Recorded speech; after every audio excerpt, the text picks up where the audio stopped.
Alpha Omega.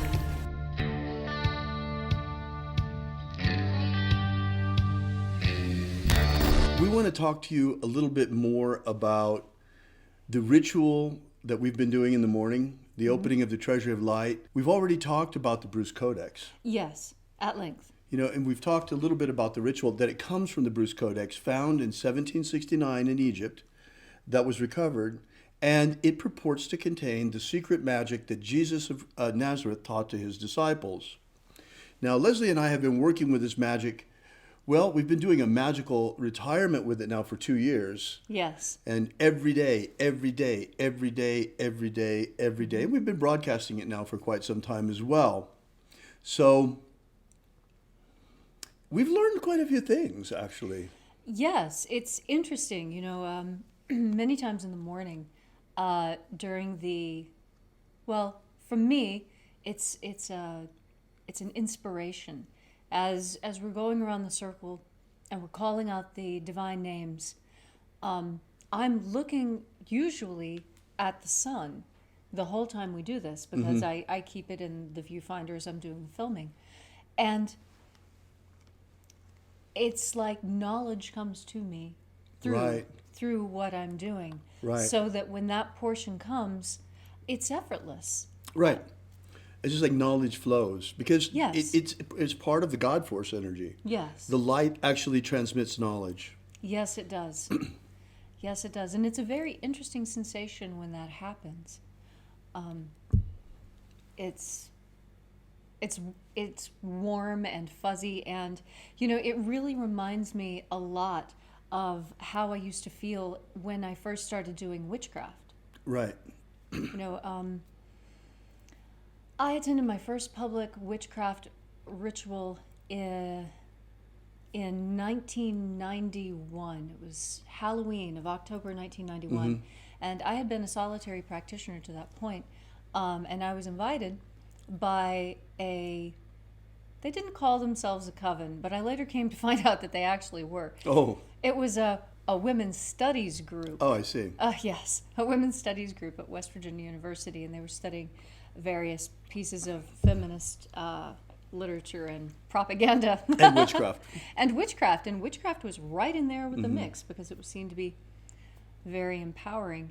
And in fact, it was, for me, being surrounded by these, in the process of being college-educated women, and learning to move energy in a way different than I had as a solitary practitioner. Right. It, it very much awakened a lot of new sensations, and I felt a lot of the same inspirations happening too. It's just that the energies feel different. You know, Right. that's lunar energy, and lunar energy has a particularly cool and liquid quality to it, whereas I find sunlight to be more, warm and prickly. Right. Right. So, you know, we're really working with the Bruce Codex, and we're working with all the sacraments. And it's really been a bit perplexing to us, because how do you explain this to others? Right. I mean, what people don't understand what pigeonhole to put us in. Right, because, I mean, look at me. I'm a witch queen, and Right. I'm doing the magic of Jesus of Nazareth. I know. That seems to be very, Contradictory. and yet it is not. It is not. Neither from a pagan perspective, nor from the perspective of the Bruce Codex and those early Christians who practiced it. Right. They had absolutely no problem with the pagans of the time becoming a part of their practice. That's right. And In fact, they recruited from them in Egypt. this is what I find so fascinating about it, is that it's the magic. And if it wasn't for the magic, I wouldn't be interested. I am interested in studying magic. And if there's nothing but Jesus parables and stories of him with little lambs at his feet and children on his knee, I would be completely uninterested. Well, there's nothing wrong with Christianity itself. I was raised Christian, and I love Christianity, but I have a real problem with the fact that they reject the magic of Jesus. That, for me, is a huge problem, because Jesus was the greatest magician who ever lived. And mainstream Christianity, having grown out of Roman Catholicism, came from the school that magic is evil, taking a couple of passages from Isaiah out of context. Right.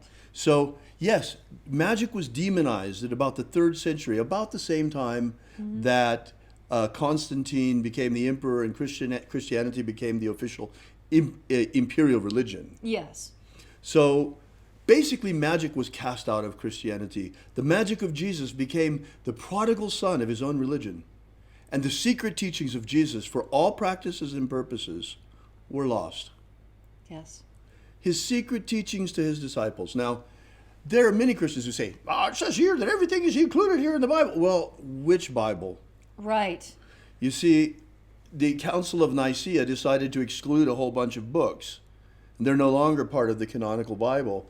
And at about the same time, they prohibited the magic of Jesus. If it weren't for some of the early Christians in Egypt who spoke Coptic, who, when the bishops came from Rome and were trying to destroy all of the books, sacred books and remnants of the magical practices of the different Christian groups there in Egypt, they hid them from the Roman bishops. They buried them in the sand.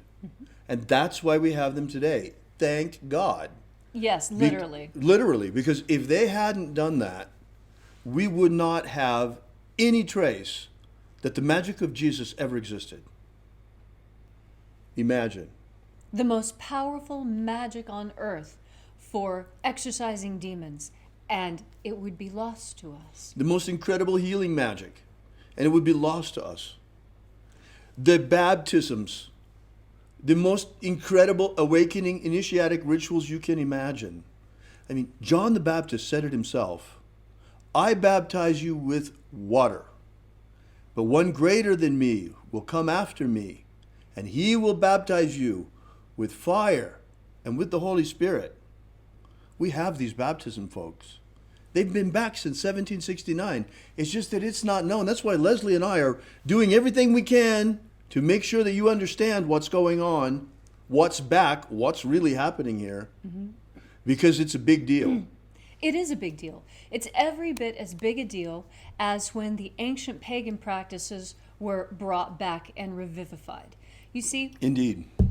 Wicca is an impulse that it takes a lot of anthropological data and tries to crunch it into one place.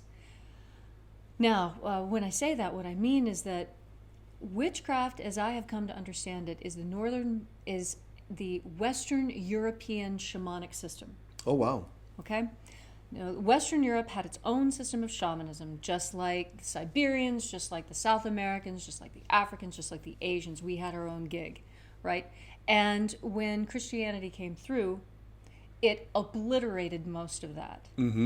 This is the problem I've always had with Christianity. Not only did it seek to destroy magic within itself, it's not to destroy magic everywhere. Wow. And as an avid practitioner of magic, I found it very, very, very difficult at first. Indeed, practices that had always been legal in the empire were suddenly prohibited after the reign of Constantine, after Julian, basically. Yes. Julian had attempted to revivify the ancient pagan ways. He was immediately after he tried to return Yes. to the pagan ways. Right.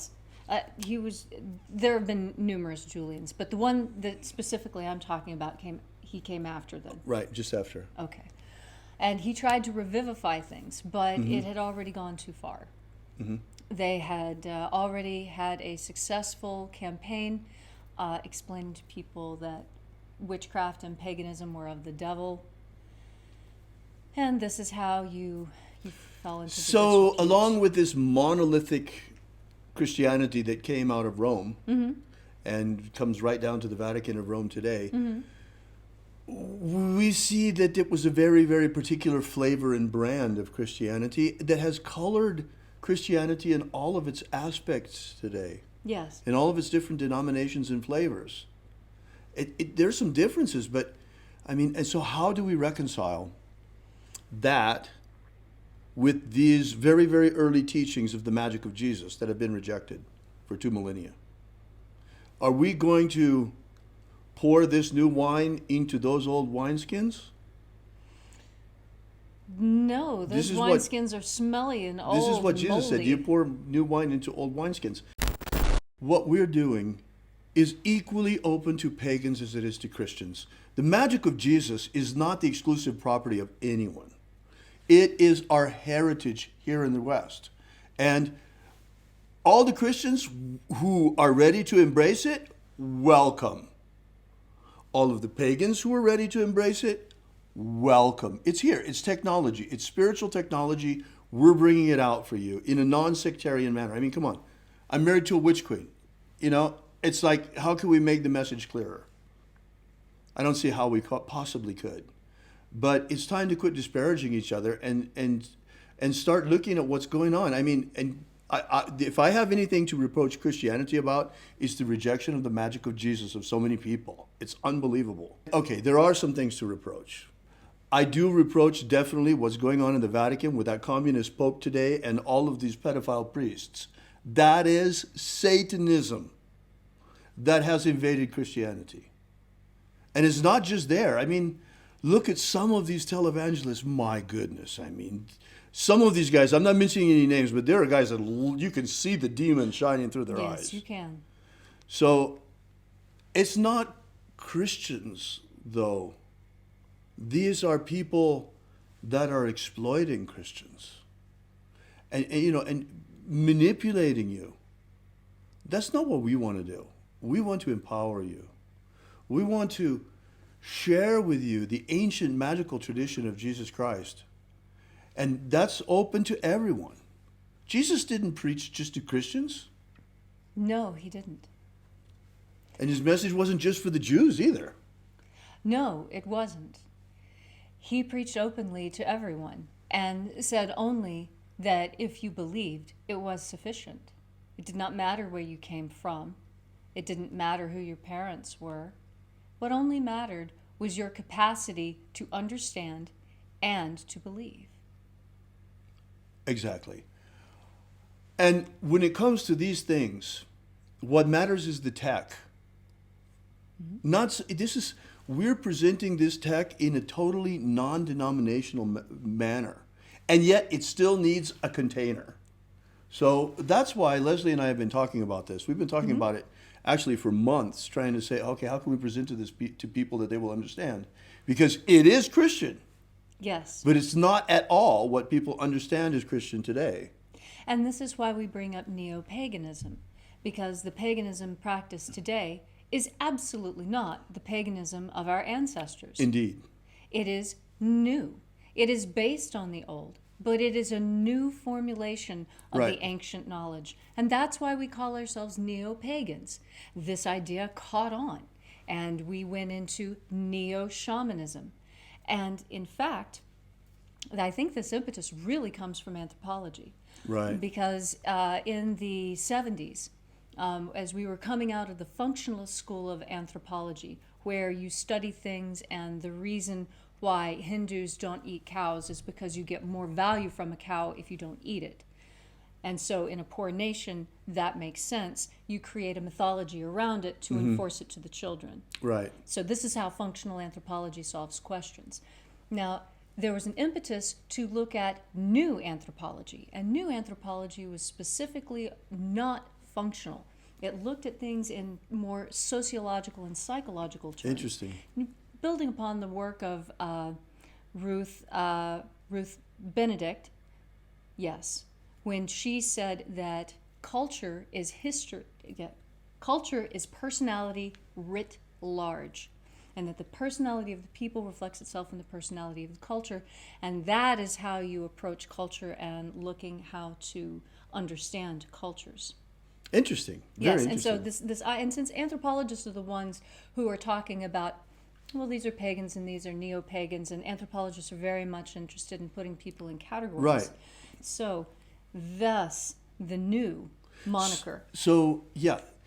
And so what's really interesting and what fascinated me and that we've talked about so many times is how it is that neo-pagans have taken different ancient pagan cults and religious practices and they have faithfully as possible, reconstructed Yes. and then revivified them, Yes. revitalized them, and brought them back to life. Yes. In fact, there are ancient Greek and Roman temples that now have fires burning in them for the first time in thousands of years due to the work of dedicated historical and religious reconstructionists working on the old faiths. So this gives us a great working model, because what Leslie and I are doing is now something very similar. We're doing Christian Reconstructionism. We're reconstructing the ancient magical rites that were practiced by early Christians attributed to Jesus. Yes. So this is our job: reconstruction and revival of these ancient rites. Yes. So therefore, you want to say it or shall I say it? Can we say it together? We can say it together. Therefore, we have finally coined a term for what it is that we're teaching with the lost magic of Jesus. Although it's the original and the most ancient, it is also Neo-Christianity. And this is because it satisfies the same requirements Right. as Neo-Shamanism and Neo-Paganism. Right. And so now we have also Neo-Christianity, which is working specifically with the ancient rites and practices attributed to Jesus through his disciples and the followers of his disciples, specifically in Egypt. Yes. And that is because those are the records that we have to work with. Right. Now, I think that Leslie and I, sometimes we get a little bit, upset with one another.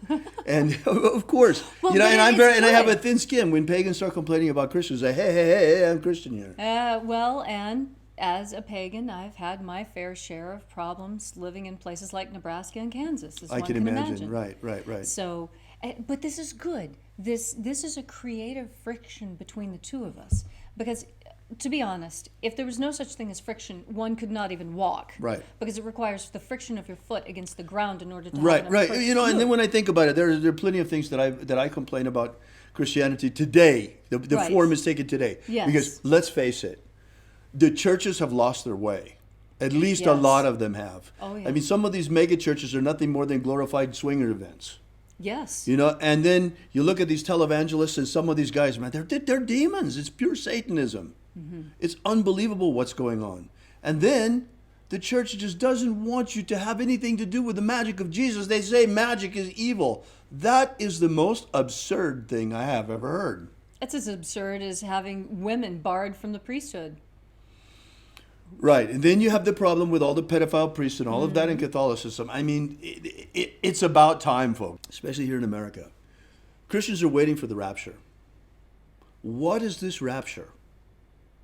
What does it look like? Okay, well, they say that, that the dead in Christ will rise and we'll meet him in the air. Well, is that going to be like a Hollywood movie, or how's that work? How is it that you imagine that works? Let me clue you in. The magic of Jesus is the magic of resurrection. It's the magic of eternal life. It is the magic of how to ascend at death from here, transfigured in a body of light, into the kingdom of heaven, which is the kingdom of light. And what the secrets of teachings of Jesus contain are precisely the techniques to use to achieve that transformation. The spiritual practices taught by Jesus to his disciples. This is Neo-Christianity. And this book, these materials that we are working with, are absolutely as illuminating and mind-blowing as the Tibetan Book of the Dead. It has, to me, after having read the Tibetan Book of the Dead and the Egyptian Book of the Dead, now reading the Bruce Codex, I see so many of these magical parallels. And yet, in the Bruce Codex, what I see is a streamlined system, something that has been refined and honed, that is like, it's the difference between a system that is, it has the cleanliness and precision of science, whereas these other traditions, they seem very weighted down by their decorations, by their Right. cultural accoutrements. that do nothing more than provide cultural window dressing to make whatever's going to happen next a little bit more palatable. Right. That's absolutely stripped from the magic of Jesus. It's almost as if he was saying, if you can't handle the magic, then you can't handle me. I'm not going to give you any of the cultural trappings. I've been to this place, that place. Well, the it's other place. it's very much like a magical grimoire. Yes. You know, in the grimoires themselves, you rarely find instructions on how to operate the magical system. No, they assume They you just know have the how. hierarchies. Right. They assume that if you're holding that grimoire, you know what to do with it. Exactly. The magic of Jesus. I always called it esoteric Christianity until I met Leslie and we were talking about these things. It makes a lot more sense, neo-Christianity, because we're reviving an ancient form of Christianity. We are carefully reconstructing it and reviving it. And it's amazing that we even have these rites. I mean, rapture is a real deal in these rituals. Yes. They don't call it that, but that's what it is. It's how to rise in the air, I mean, through the planes instead of just the air. But it's what people expect. Just it comes in a different way. Yes. And then you have the baptisms. The baptisms are the most exquisite rituals.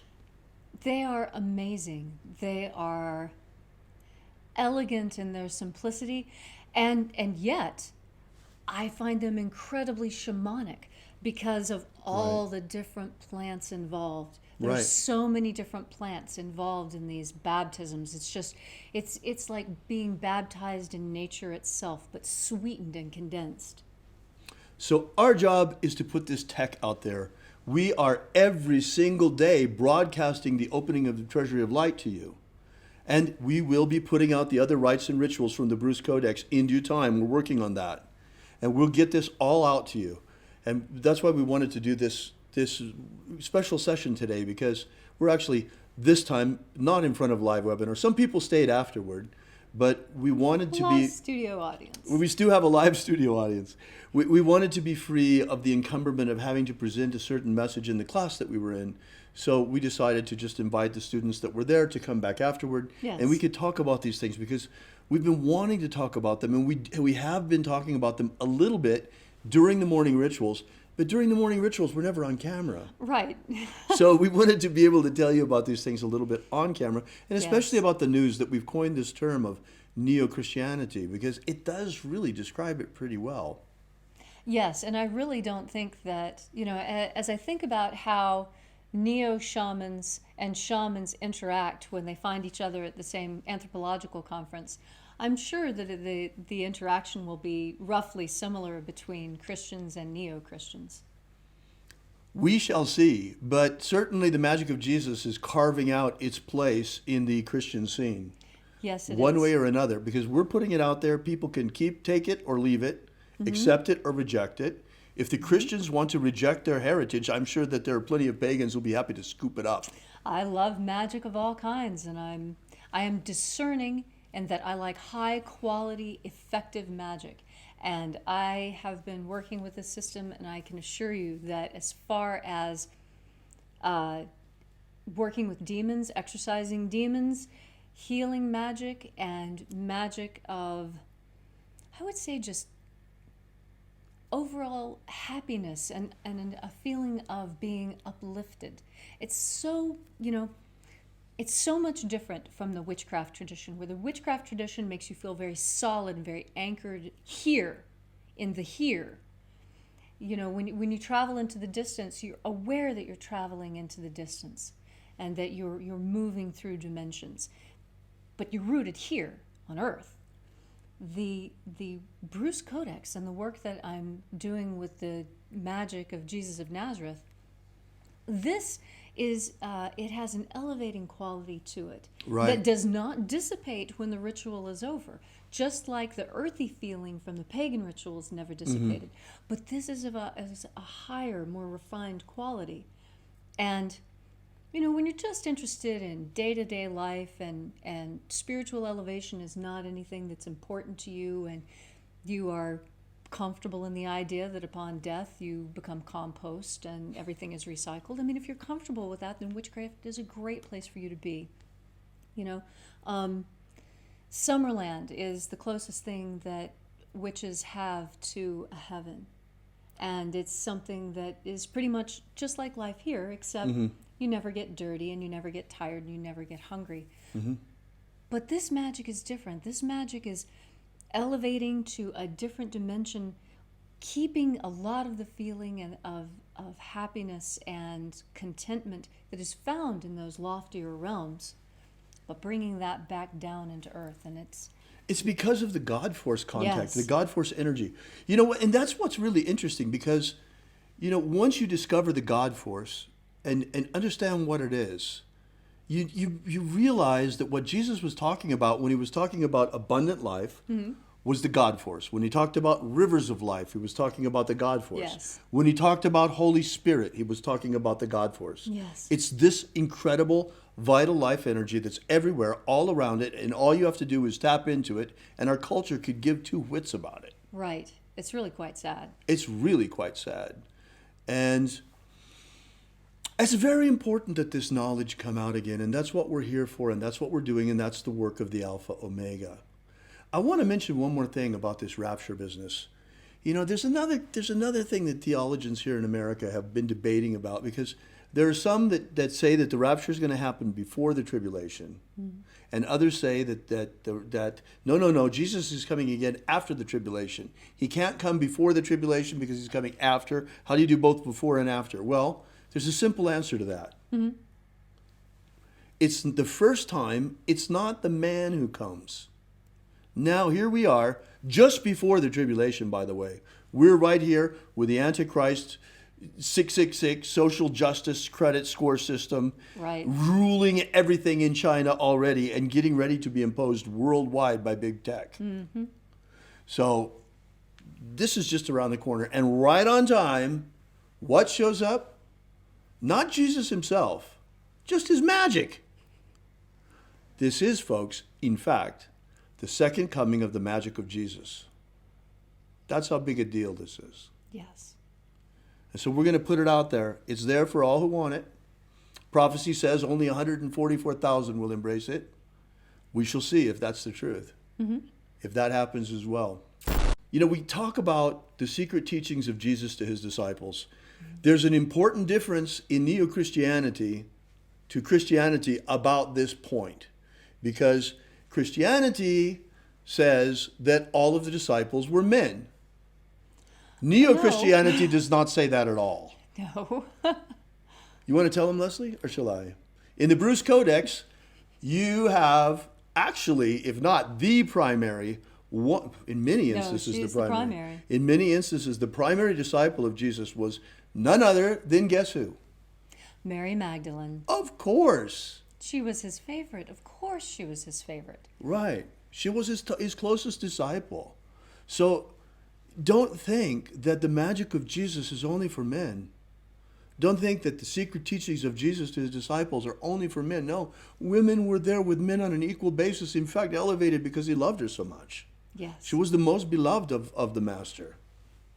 Yes, and she received the majority of the teachings, and the deepest of the teachings, and the most thorough education. So yeah, it's very important, I think, for the women out there to hear this and understand this. And that's why your role in this is also extremely important.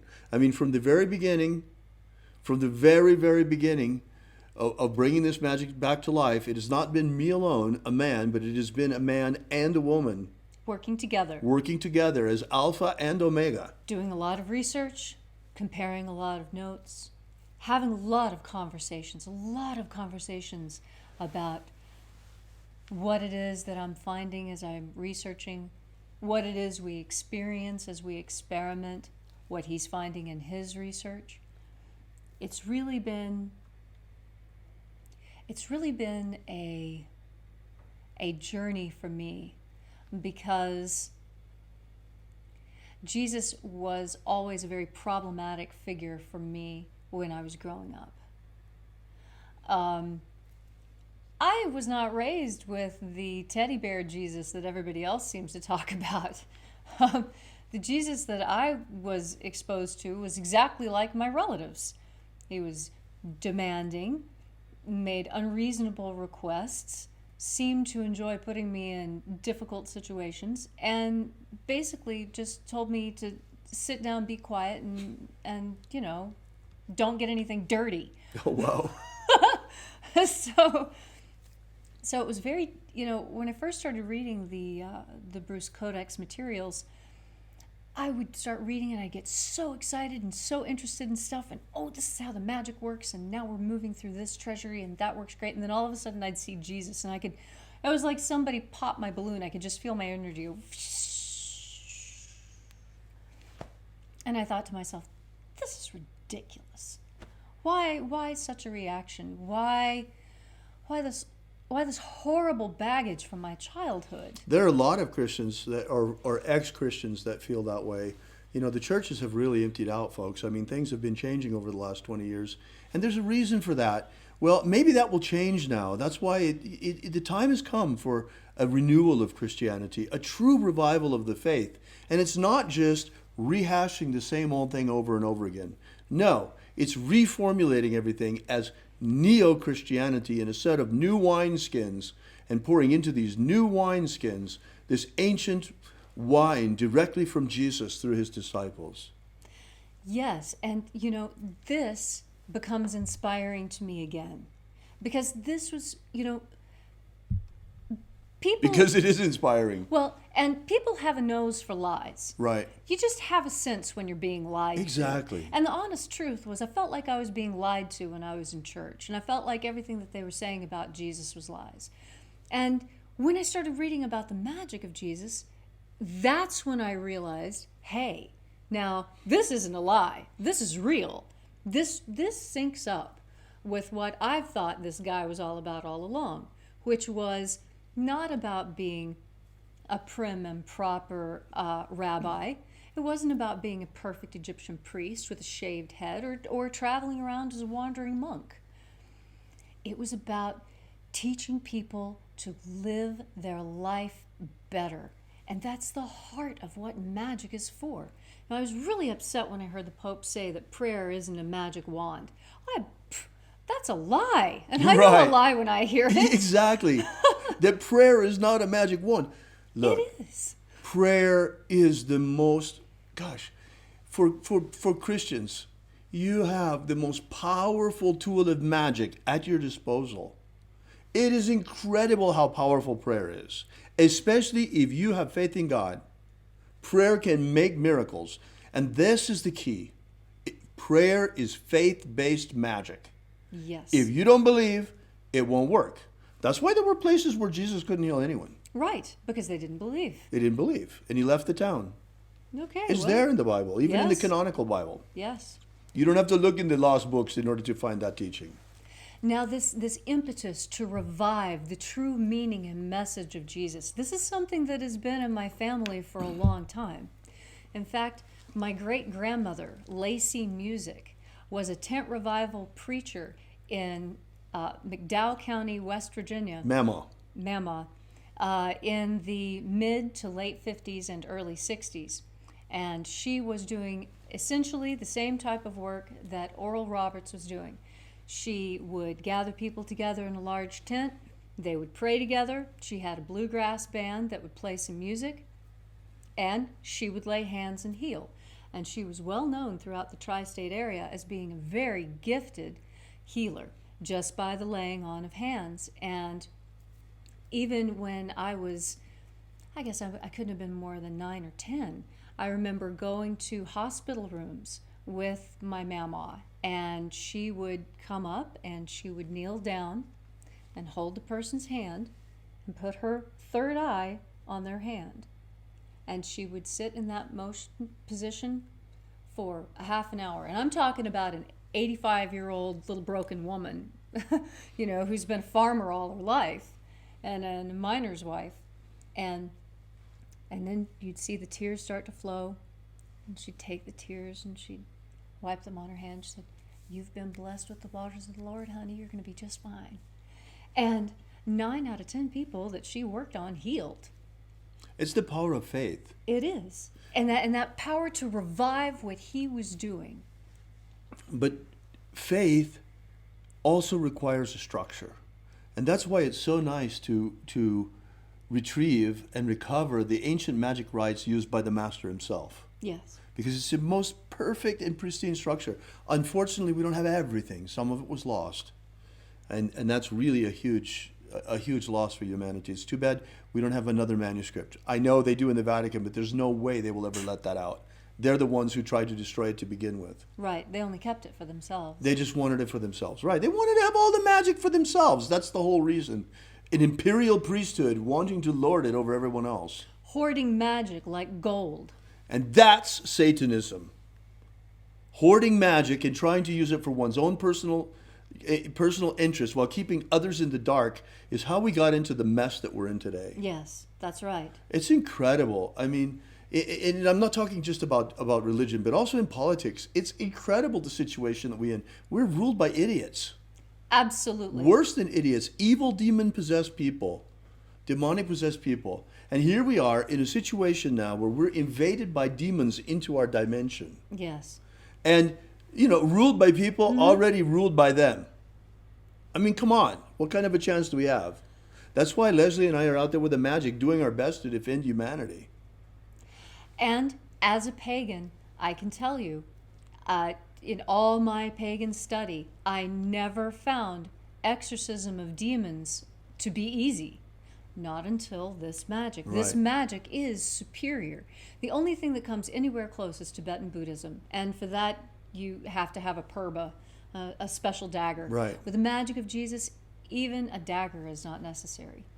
That's right. One more thing. Certain Christians out there, I know, you're going to church and they're telling you that you're going to get raptured out of here. I got news for you. It doesn't work like that. Yes, the rapture is here. But no, you're not going to get out of here just like that. So we either defeat the New World Order and establish human freedom worldwide, or we're going to be enslaved. Yes. It's just that simple.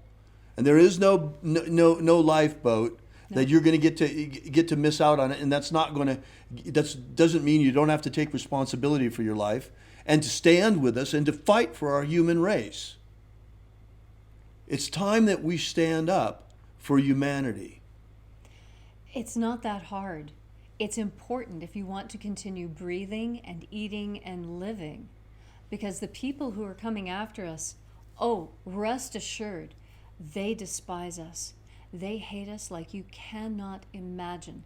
Think of the disgust and revulsion you feel when you see a roach in your kitchen, huh? Now, do you understand how they feel about you? They squirt things on us from above. They poison our food. They poison our minds. They hypnotize us and tell us lies. Poison our water. It's incredible what is going on. And the more that we discover, the more horrible the truth is. But we can still fix it. There's still time. But not a lot. We have to do it now. We have to act now. And that's why it's so important that people, Christians, especially Christians as far as I'm concerned, yes, are empowered with the magic of Jesus, because this is particularly your patrimony. As a Christian, this is your inheritance. Don't let anybody take it from you. Don't let anybody keep it from you. Don't let anybody in any church lie to you and tell you that the magic of Jesus is evil, because it's not. They are evil for having told you as much. Right. There are churches that are led by Satanists now. They've infiltrated all over the place. I've even attended church that was led by an atheist. So that's basically what we wanted to tell you. And we've actually come up with a name for it. Esoteric Christianity is what I called it for a long time, but it doesn't fit so well.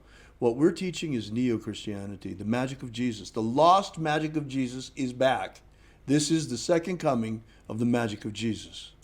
And Neo-Christianity, just like Neo-Paganism and Neo-Shamanism before it, should be an easy title for anyone who is interested in magic to take upon themselves. Right. It doesn't come with a lot of Christian baggage. It doesn't, because not everything about Christianity has been good or is good today, as we all know. And you don't have to wear a pointy hat like in paganism, and you don't need a drum like in shamanism. All you need is your faith and your belief that Jesus was, in fact, the greatest magician ever to have lived. And then the rest, you experience it yourself with the power of the system. So for now, Well, we're working on getting this out there, and we're working hard at it. Keep coming to our rituals in the morning. We invite you every day to visit our ritual, or whenever you feel like dropping by. Ritual right now is around 7 a.m., just before 7 a.m. Pacific time. 6:54. 6:54 it was this morning. And then we rebroadcast throughout the day, every hour on the hour of the even hours. That would be 10, 12, 2, 4, etc. And you can find us on Facebook. You can find us on YouTube. You can find us on alphaomega.church. You can find us on golden-dawn.com. We are broadcasting in all of those places. One last thing before we go is I wanted to thank you Oh, because I've studied a lot of manuscripts, but I was unaware of the existence of the Bruce Codex. it was a well-guarded secret in esoteric circles for a long time, and academic circles, because they had no idea what they had their hands on. Oh, and once I saw it, I was 110% on board, and I really am tremendously grateful for the opportunity to work on this reconstruction project. It's incredibly important. It's I'm so fantastic. grateful that you're here helping. I mean, imagine, I have an archaeologist and an anthropologist to help me with this mission of reformulating Christianity into neo-Christianity by bringing back the lost magic of Jesus. I mean, I couldn't be more lucky in that sense. And it's amazing to me because I, who have been so interested in magic my entire life, I finally have an opportunity to study the magic that my mama was studying. It's a very long story as to how my family kept the two of us separated for so many years. But now I finally get that connection with her. Wonderful. I'm It's so glad to amazing. hear it. Thank you. I'd like to also, before we close, I'd like to draw your attention to our website, alphaomega.church. I've been doing a lot of work over there for the last couple of days, and we're still in progress. It's going to take a couple more weeks probably, maybe a little longer. We'll see. But there's a lot of things going on over there. We even have a ministerial track for people looking for ordination Yes. or consecration into the episcopate. We have a whole lot of apostolic successions, and that's for people that want to go through the baptisms and all of that stuff too. But that's coming down the road. For now, we still have our free ebook that's already out there, Was Jesus Secretly a Magician? And you can find out more about us and about our church and about the work of this ministry at alphaomega.church. People have been sending us in prayer requests, and we decided to make that a little bit more organized. We're Yes. putting up a prayer wall on the alphaomega.church website. And we'll be using the prayer wall for part of our rituals in the morning. We'll be bringing in the energies of the opening of the Treasury of Light to that prayer wall as well. Yes. So we've also just revamped the donation page. We appreciate the folks who've been donating to us Thank over you there. so Thank much. you so much. It really makes things easier. It does. It's, Leslie and I, we really work hard, and we really only take out enough just to get by, and everything else goes back into the mission. You Yes. can ask Leslie about that. We really do. We grow as quick as we possibly can, Yes. and we are growing. Yes, we are. So thank you so much. We really appreciate your being here. Yes, thank you for sticking around and being part of this, our first Alpha Omega message. Right, this is our first Alpha Omega message for our church. Yes. Specifically for our church, where we're on camera.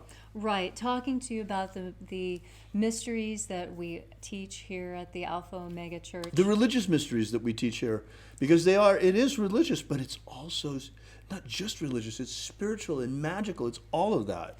Yes, and also to teach you about neo-Christianity and what a magical practice can be. Right, and what a magical practice was to the early Christians living in Egypt. Yes. Yes. I mean, think about it. The baptism of water, as powerful as it is, John said, I'm not even worthy to untie his shoelaces. And he's coming with the baptism of fire and the baptism of the Holy Spirit, and you can have these baptisms. They're back. Yes. So thanks for coming out. And remember, have faith and expect a miracle. And until we have the pleasure of each other's company again, May your magics work better than expected. Bye-bye. Thank you. See you soon.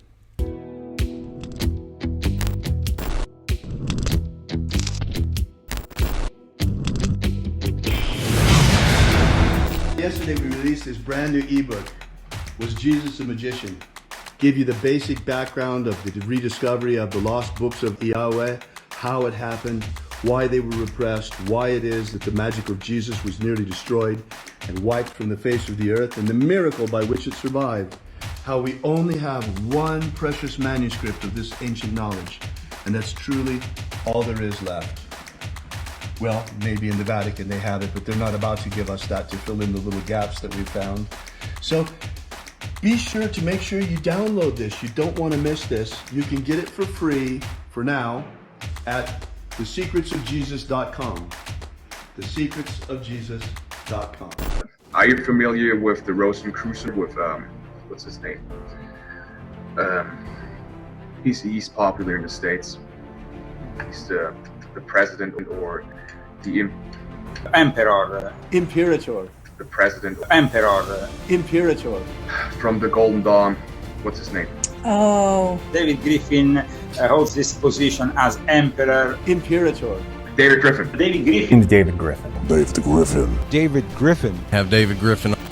I saw an email yesterday that he sent out about, there's a magical war going on. The Mage War. Demons of the infernal realm. All of them. There is really a magical war going on. The Mage War.